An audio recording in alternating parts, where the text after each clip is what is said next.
these tokens. Now we have this different section which is offering 140 rating icon players with amazing card arts. We have a league section. We have access to go to the club section. We have a market options, exchange section, store section, and I have found a lot of amazing rewards we the global version never offers us. Ending of part 1, episode 1. So, we have a lot of things to explore in this bottom tab. You can't imagine how many amazing offers there are in the Japanese version, and the market of the Japanese version is totally different.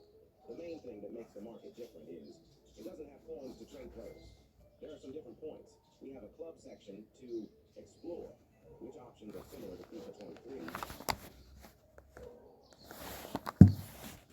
During the 2024 NBA Finals, Stan Van Gundy said that Luka Doncic and Kyrie Irving are the best offensive backcourt ever. Doncic and Irving combined for 51 points and 13 assists per game during their playoff run, which certainly adds some legitimacy to Van Gundy's statement. But, spoiler alert, they aren't among the 10 best backcourts ever. To crack that list, you have to have longevity and championships, not just pure offensive talent. So, here are the 10 best backcourts in NBA history.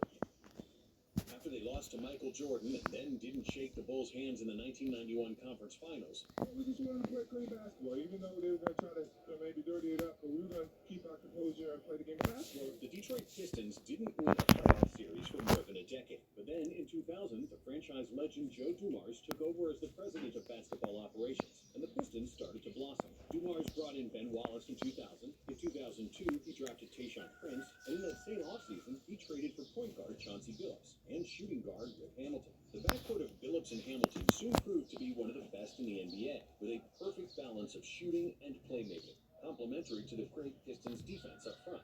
In their 6 years together, Detroit averaged 55 wins per season and had the #1 seed in their conference 5 times. The Pistons made the conference finals in each of those 6 seasons, including 2 trips to the finals in 2004 and 2005.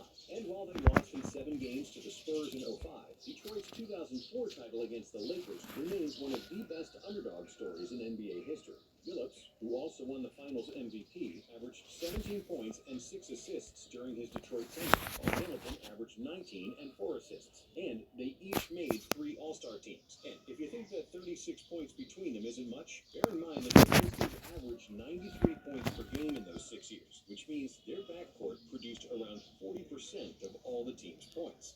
While there were some backcourts with better numbers than Rip and Chauncey, very few matched their defensive output, clutch baskets, and playoff success. Another backcourt that played for 6 years together with 2 finals appearances and 1 title played in New York, and their nicknames were Clyde and Pearl.